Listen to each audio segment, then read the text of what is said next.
Hello guys, welcome to Python life YouTube channel. So ఈ వీడియోలో వచ్చేసి క్యూబిట్ అంటే ఏంటి ఈజీ ఎక్స్ప్లెనేషన్ అనమాట ఇన్ తెలుగు. సో క్వాంటమ్ కంప్యూటింగ్లో క్యూబిట్ అని చెప్పేసి ఉంటుంది కాన్సెప్ట్. సో ఆ క్యూబిట్ అంటే ఏంటి అని చెప్పేసి డీటెయిల్గా అయితే డిస్కషన్ చేద్దాం ఈ వీడియోలో. కంప్లీట్ డిస్కషన్ అనేది ఉంటుంది. సో ఫస్ట్ ఇంట్రడక్షన్ చూసుకుంటే, so qubit is the basic unit of quantum computing. So qubit అనేది క్వాంటమ్ కంప్యూటింగ్లో బేసిక్ యూనిట్ అనమాట. లైక్ నార్మల్ కంప్యూటర్స్ ఉంటాయి కదా, క్లాసికల్ కంప్యూటర్స్. సో మనం డైలీ లైఫ్లో యూజ్ చేసే క్లాసికల్ కంప్యూటింగ్లో మనకి బేసిక్ యూనిట్ ఏంటి అంటే బిట్స్ అని చెప్పేసి అంటాం. సో మన డేటా మొత్తం కూడా ఏదైతే స్టోర్ చేసుకుంటూ ఉంటారో కంప్యూటర్లో మొత్తం బిట్స్ రూపంలో అయితే స్టోర్ చేసుకుంటూ ఉంటుంది. లైక్ బైనరీ లాంగ్వేజ్ ఉంటుంది కదా, మొత్తం బైనరీ ఫార్మాట్లో అయితే స్టోర్ చేసుకుంటుంది. Either 0 or 1. సో 0-1 ఫార్మాట్లో మొత్తం బిట్స్ రూపంలో అయితే మన డేటా అనేది స్టోర్ చేసుకుంటూ ఉంటుంది నార్మల్ కంప్యూటర్స్లో. సో సేమ్ అదేవిధంగా బేసిక్ యూనిట్ వచ్చేసి క్వాంటమ్ కంప్యూటర్లో క్యూబిట్స్ యూజ్ చేస్తారనమాట. సో బిట్స్కి బదులుగా క్యూబిట్స్ అనేవి యూజ్ చేస్తూ ఉంటారు. సో అందుకే qubit is the basic unit of quantum computing, similar to bit in normal computer. So same మనకి బిట్ అనేది ఎలా యూజ్ చేస్తామో నార్మల్ కంప్యూటర్స్లో, సో ఈ క్వాంటమ్ కంప్యూటర్లో ఏంటంటే బిట్స్కి బదులుగా క్యూబిట్స్ అనేవి యూజ్ చేస్తారు. So very powerful compared to classical bits. So classical bits ఏవైతే ఉంటాయో, సో మనం బిట్స్ అనేవి యూజ్ చేస్తూ ఉంటాం కదా నార్మల్ కంప్యూటర్స్లో, ఏదర్ 0 or 1 ఆ ఫార్మాట్లో అయితే మనకి డేటా అనేది స్టోర్ చేసుకుంటుంది.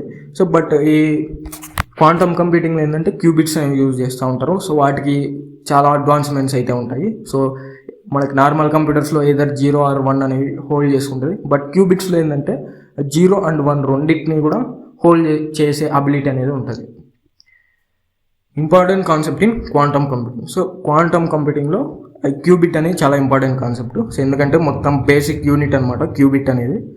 డేటా అనేది ఎలా స్టోర్ చేసుకుంటుంది, మల్టిపుల్ స్టేట్స్ అనేవి ఎలా హోల్డ్ చేసుకుంటుంది, మొత్తం కూడా క్యూబిట్లో అయితే ఉంటుంది. సో దానివల్ల ఏమవుతుందంటే క్యూబిట్ అనేది చాలా ఇంపార్టెంట్ కాన్సెప్ట్ అనమాట క్వాంటమ్ కంప్యూటింగ్లో. So what is a bit? So first normal కంప్యూటర్స్లో బిట్ అంటే ఏంటి అనేది అండర్స్టాండ్ చేసుకోవాలి. So bit is 0 or 1. So ఇది అందరికీ తెలిసింది కదా. సో మన నార్మల్ కంప్యూటర్స్లో ఏంటంటే బిట్స్ రూపంలో మనం మొత్తం డేటాని స్టోర్ చేసుకుంటాం. సో బిట్స్ అంటే ఏంటి? బైనరీ ఫార్మాట్ అనమాట. Either 0 or 1. సో 0-1 ఫార్మాట్లో మొత్తం డేటా అనేది స్టోర్ చేసుకుంటాం నార్మల్ కంప్యూటర్స్లో. సో అది ఏం చేస్తుంది? Can hold only 1 value at a time. So బిట్లో ఏంటంటే ఒక్క వాల్యూని మాత్రమే హోల్డ్ చేయగలదు అనమాట. Either 0 or 1. సో 0నైనా హోల్డ్ చేయగలదు, లేదంటే 1 అయినా హోల్డ్ చేయగలదు. రెండింటిని ఒకేసారి హోల్డ్ చేయలేదన్నమాట. So single value, single bit మాత్రమే హోల్డ్ చేయగలదు. సో బిట్లో వచ్చేసి can hold only 1 value at a time. Either 0 or 1 any 1 వాల్యూని మాత్రమే హోల్డ్ చేసే అబిలిటీ అనేది ఉంటుంది బిట్కి. Used in all classical computers. So bits అనేవి మనకి బేసిక్ యూనిట్ అనమాట క్లాసికల్ కంప్యూటర్స్లో. సో అన్ని క్లాసికల్ కంప్యూటర్స్లో ఈ బిట్ అనేది బేసిక్ యూనిట్ అనమాట. సో అన్నిట్లో యూజ్ చేస్తారు. Limited processing ability. So processing ability కూడా లిమిటెడ్గా ఉంటుంది. సో ఎందుకంటే బిట్లో మనకి 1 value at a time store చేసుకుంటాం. అండ్ ప్రాసెసింగ్లో కూడా అడ్వాన్స్డ్ ప్రాసెసింగ్ చేసినప్పుడు కానీ కాంప్లెక్స్ ప్రాబ్లమ్ సాల్వ్ చేసేటప్పుడు కొన్ని లిమిటేషన్స్ అనేవి చూస్తూ ఉంటాం.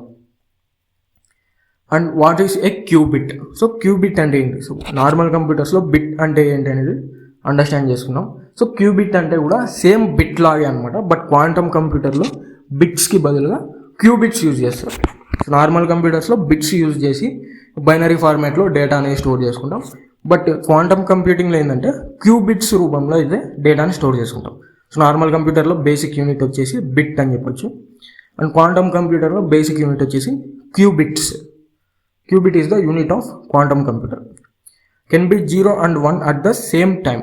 సో మన నార్మల్ కంప్యూటర్లో బిట్లో ఏదర్ 0 or 1 ఓన్లీ 1 వాల్యూని మాత్రమే హోల్డ్ చేయగలదు. బట్ క్యూబిట్లో ఏంటంటే అట్ సేమ్ టైం మనకి 0 and 1 రెండింటిని హోల్డ్ చేయగలదు అనమాట. So qubit can be 0 and 1 at the same time. So at a time 0 and 1 రెండింటిని కూడా హోల్డ్ చేసే అబిలిటీ అనేది ఉంటుంది క్యూబిట్కి.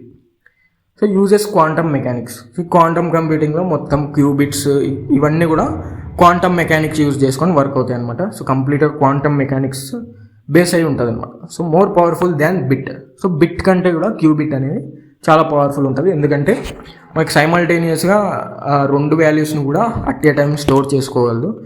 0 and 1 రెండింటిని కూడా ఒకేసారి హోల్డ్ చేసే అబిలిటీ అనేది ఉంటుంది క్యూబిట్కి.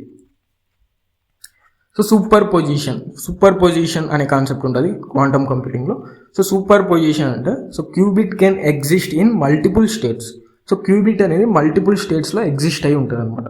లైక్ 0 and 1ని సైమల్టేనియస్గా హోల్డ్ చేయగలదు కాబట్టి సో మల్టిపుల్ స్టేట్స్లో క్యూబిట్ అనేది ఎగ్జిస్ట్ అయి ఉంటుంది. సో ఎగ్జిస్ట్ అవ్వగలే అబిలిటీ అనేది ఉంటుంది క్యూబిట్కి. So 0 and 1 simultaneously. So normal బిట్స్లో ఏంటంటే ఎయిదర్ 0 or 1 ఓన్లీ ఒక వాల్యూని మాత్రమే హోల్డ్ చేయగలదు. బట్ క్యూబిట్లో ఏంటంటే సైమల్టేనియస్గా 0 and 1 రెండింటిని కూడా హోల్డ్ చేసే అబిలిటీ అనేది ఉంటుంది. So allows parallel competition. So quantum computing ఏంటంటే మొత్తం ప్యారలల్ కాంపిటీషన్ని అలో చేస్తుంది అనమాట ఈ సూపర్ పొజిషన్ కాన్సెప్ట్లో. And increases speed. సో దీనివల్ల ఏమవుతుందంటే parallel competition and multiple states అనేవి ఎగ్జిస్ట్ అవ్వడం వల్ల మనకి ఆటోమేటిక్గా స్పీడ్ కూడా ఇంక్రీజ్ అవుతుంది అనమాట. సింపుల్ ఎగ్జాంపుల్ చూసుకుంటే సో సపోజ్ ఒక కాయిన్ అనేది ఇమాజిన్ చేసుకోండి. లైక్ ఏదైనా ఒక కాయిన్ హెడ్ టైల్స్ ఉండే ఒక కాయిన్ అనేది ఇమాజిన్ చేసుకోండి. సో బిట్ వచ్చేసి coin placed. So heads or tails. So ఇప్పుడు కాయిన్ టాస్ చేసినప్పుడు ఏమవుతుందంటే ఏదర్ హెడ్ కానీ లేదంటే టైల్ కానీ చూపిస్తుంది అనమాట మనకి. ఏదర్ హెడ్ కానీ టైల్ కానీ రిజల్ట్ వస్తుంది. సో అది బిట్ అని చెప్పుకోవచ్చు. సో హెడ్ టైల్స్ ఒకేసారి రావు మనకి. సో కాయిన్ టాస్ చేసినప్పుడు ఏదర్ హెడ్స్ వస్తుంది లేదంటే టైల్స్ వస్తుంది అనమాట. హెడ్ టైల్స్ ఒకేసారి రాదు కాబట్టి సో దాన్ని మనం బిట్ అని చెప్పుకోవచ్చు. సో క్యూబిట్ ఏంటంటే కాయిన్ స్పిన్నింగ్ అనమాట. సో కాయిన్ స్పిన్నింగ్ అంటే ఏంటి? Both possibilities at once. So ఒకేసారి 2 పాసిబిలిటీస్ కూడా వచ్చే ఛాన్స్ ఉంటుంది అనమాట కాయిన్ స్పిన్ చేసినప్పుడు. సో స్పిన్నింగ్ వచ్చేసి క్యూబిట్ అని చెప్పుకోవచ్చు. సో కాయిన్ టాస్ చేసే బిట్ అని చెప్పేసి చెప్పుకోవచ్చు. సో దాని మీనింగ్ ఏంటంటే బిట్లో ఏదర్ 0 or 1 ఓన్లీ 1 వాల్యూని హోల్డ్ చేయగలదు. బట్ క్యూబిట్లో ఏంటంటే సైమల్టేనియస్గా 0 and 1 రెండింటిని కూడా హోల్డ్ చేయగలదు అనమాట. So why qubits are powerful. So qubits అనేవి ఎందుకు పవర్ఫుల్ అంటే so perform multiple calculation, solve complex problems faster. So qubits అనేవి మల్టిపుల్ క్యాలిక్యులేషన్స్ పర్ఫామ్ చేయగలదు సైమల్టేనియస్గా. అదేవిధంగా కాంప్లెక్స్ ప్రాబ్లమ్స్ని కూడా ఫాస్ట్గా సాల్వ్ చేయగలదు. అదేవిధంగా అడ్వాన్స్డ్ కంప్యూటింగ్లో యూజ్ చేస్తూ ఉంటారు. అండ్ క్వాంటమ్ స్పీడ్కి కూడా క్యూబిట్స్ అనేవి కీ రోల్ అనేది ప్లే చేస్తాం. Thank you. సో ఇక్కడ పైథాన్ లైఫ్ వెబ్సైట్ అందరికి తెలిసే ఉంటుంది కదా. సో మీరు ఏదైనా బ్రౌజర్కి వెళ్ళిపోయి pythonlife.in అని చెప్పేసి సెర్చ్ చేయండి. సో వాళ్ళ వెబ్సైట్ అయితే ఒకసారి విజిట్ చేస్తే సో మీకు ఇక్కడ స్క్రోల్ చేస్తే రికార్డెడ్ కోర్సెస్ ఇన్ తెలుగు అని చెప్పేసి కనపడుతుంది. సో ఇక్కడ full stack Python, Java programming, SQL, DevOps with AWS. So ఇవన్నీ కూడా తెలుగులో టీచింగ్ చేశారు. కంప్లీట్గా రికార్డెడ్ కోర్సెస్ అనమాట. సో ఇక్కడ డీటెయిల్స్ కూడా చూసుకోవచ్చు మీకు. సో ఇక్కడ full stack Python programming open చేస్తే ఇక్కడ కంప్లీట్గా టీచింగ్ లాంగ్వేజ్ వచ్చేసి తెలుగు ఉంటుంది. టెలిగ్రామ్ మోడ్ ఆఫ్ కంటెంట్ ఉంటుంది. కంటెంట్ వచ్చేసి 250+ అవర్స్ ఉంటుంది. అదేవిధంగా ఒకసారి పర్చేస్ చేస్తే మనకి లైఫ్ టైం యాక్సెస్ అయితే ఇస్తారు. సో ఫీజు కూడా 1,999, కొంచెం రీజనబుల్గానే ఉంది. సో కోర్స్ సిలబస్ కూడా చూసుకోవచ్చు. కంప్లీట్గా బేసిక్స్ నుంచి కూడా ఇంకా అడ్వాన్స్ వరకు అయితే తీసుకెళ్తారు. ప్రాజెక్ట్స్ చూసుకోవచ్చు. ఇక టూల్స్ డీటెయిల్స్ అన్ని కూడా ప్రొవైడ్ చేశారు. సో ఒకసారి ఎవరైనా ఇంట్రెస్టెడ్ ఉన్న వాళ్ళు pythonlife.in వెబ్సైట్ విజిట్ చేసి సో ఒకసారి అయితే చెక్ చేసి మీకు ఇంట్రెస్ట్ అయితే ఖచ్చితంగా పర్చేస్ చేసుకోవడానికి అయితే ట్రై చేయండి.